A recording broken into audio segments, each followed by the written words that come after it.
So when we were trying to accomplish this shoot, kind of knowing that everything would be moving and there's a lot of moving parts and things going on, once we met with Candy, she told me that her boyfriend Aaron, who is an amazing skateboarder, would be able to hold the light on his skateboard and just go downhill next to her. So that was one of the things that I kind of didn't know how we'd work it out, but it kind of solved itself as we moved forward in the process.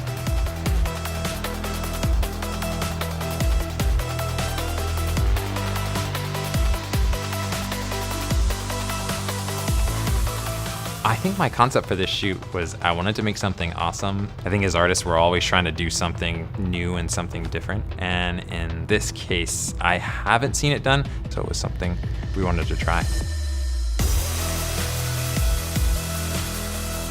There were two factors that went into choosing the time of day for this shoot.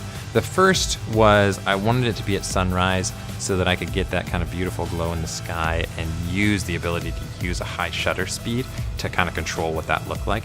The second was how many people would be on the road at the time. So sunrise in the middle of the week really was the ideal time for us. We're really all about safety first, and so some of the things that we really talked about with everybody as a team is communication, so knowing where everybody is and what's going on, to knowing what safe distance was from them to our car.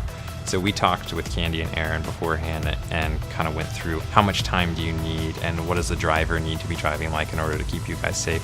We also had an assistant at the bottom of the hill who we would call down to and make sure that everything was clear. So if there are any cars or bikers coming, we knew that and were able to either not go or avoid them on the way down.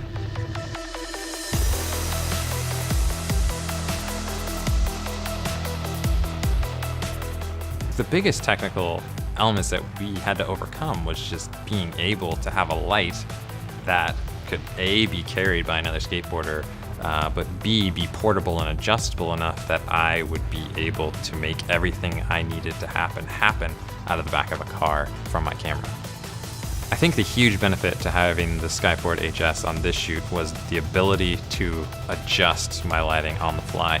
So as we are coming down the hill, if we're going in and out of sun or shadow, I could actually push the lighting up or down. Also, it's super reliable and it's easy to see what I'm doing and then make that adjustment quickly and know that it's happening.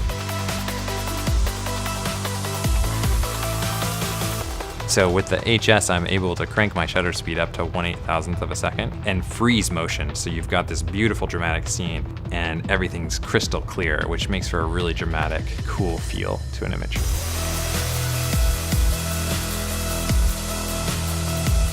There was a lot of components that went into making this a reality.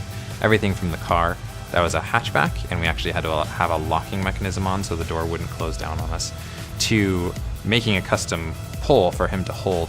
And what I ended up doing was just taking a boom arm and cutting it down, and then I went to the sporting goods store and bought some tennis grip tape and wrapped it around. So it would not only be easy to hold and small, but also easy to grip onto and you wouldn't drop it, which would be a bummer. The biggest thing, obviously, is gonna be that we had the ELB 400, and we just put that into a backpack on Aaron's back, the second rider, and then put the high sink head onto it so that it was ready to go and adjust with that Skyboard HS. I think the biggest recommendation that I can give to anyone who's doing this type of photography is to dream big, to be awesome and go out and do stuff, even if it seems impossible from the start.